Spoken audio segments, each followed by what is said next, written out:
బాబు cinema అనగానే నందమూరి ఫ్యాన్స్లో మాత్రం hype అయితే మామూలుగా లేదు.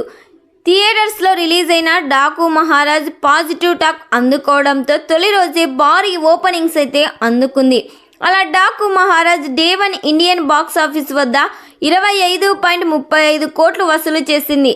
ఇక ప్రపంచవ్యాప్తంగా డాకు మహారాజ్ తొలి రోజు 56 కోట్లు వసూలు రాబట్టింది. రెండవ రోజు 13.50 కోట్లు, మూడవ రోజు 12.50 కోట్లు, నాలుగవ రోజు 9.75 కోట్లు, ఐదవ రోజు 6.25 కోట్లు, ఆరవ రోజు 4.2 కోట్లు, ఏడవ రోజు 4 కోట్ల నెట్ కలెక్షన్స్ను వసూలు చేసింది. ఇలా డాకు మహారాజ్ మొదటి వారంలో 75.5 కోట్లు వసూలు చేసింది.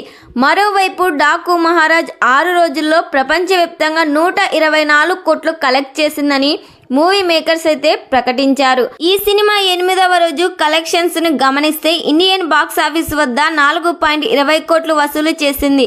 దీంతో ఇండియన్ బాక్స్ ఆఫీస్ వద్ద డాకు మహారాజ్ మొత్తం 78.80 కోట్లు వసూలు రాబట్టింది. 9వ రోజు కూడా 5 కోట్లకు పైగా రాబట్టే ఛాన్స్ అయితే కనిపిస్తుందని ట్రేడ్ వర్గాలు వెల్లడిస్తున్నారు. మొత్తానికి డాకు మహారాజ్ వీకెండ్ దుమ్ము రేపేసింది. ఈ సినిమా ఆదివారంతో బ్రేక్ ఈవెన్ సాధించి లాభాల బాటలో పరుగులు తీస్తుంది. మరి ఇంకా ఈ సినిమా లాంగ్ రన్లో ఎంత కలెక్ట్ చేస్తుందని నందమూరి ఫ్యాన్స్ ఎక్స్పెక్ట్ చేస్తున్నారో ఖచ్చితంగా కామెంట్ చేయండి.